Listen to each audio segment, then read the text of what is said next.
morning, you guys. Today's question is, what happens to a person who has never heard of Jesus? This is also called the problem of the heathen. Sometimes you hear it said something like the following. What if there's a man on an island somewhere out in the middle of nowhere? It's an undiscovered island, in fact, and he hasn't heard the gospel, and he dies. Where does he go? And that's a good question. And so you ask where the island is so you can go preach the gospel to them, and they'll tell you that the island itself moves. So you can't find the island in any way whatsoever. What happens to this person? That's essentially what's going on in this question. Let's see what Hank Hanegraaff has to say.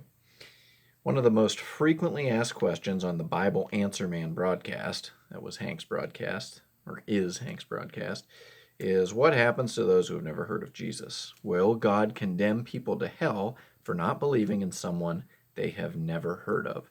That's essentially the real question here, and the implications of that question are, if he does condemn the person who has never heard or even had the opportunity to hear the gospel, then God is unjust. So that's what's lurking behind this question. Let's see what he says. First, people are not condemned to hell for not believing in Jesus. That's true. Rather, they are already condemned because of their sin. That's true.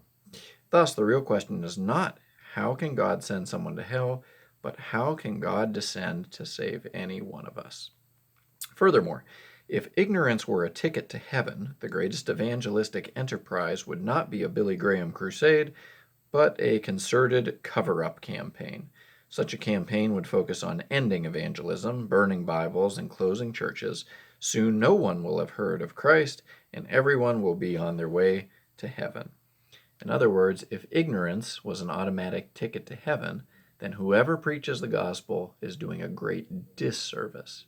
However, since Jesus said he came to save and seek and save that which was lost, it follows that that's not exactly what's going on.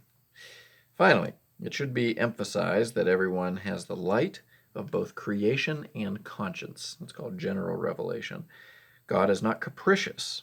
If we respond to the light we have, God will give us more light.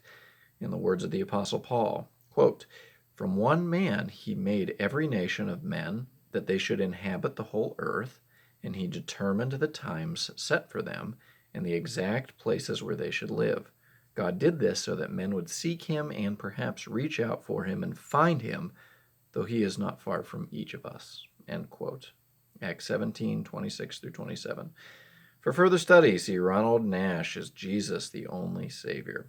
Also see Hank Hanegraaff as Jesus the Only Way at www.equip.org. I hope that's helpful. If you have any questions, please feel free to ask. We'll talk to you later. See ya.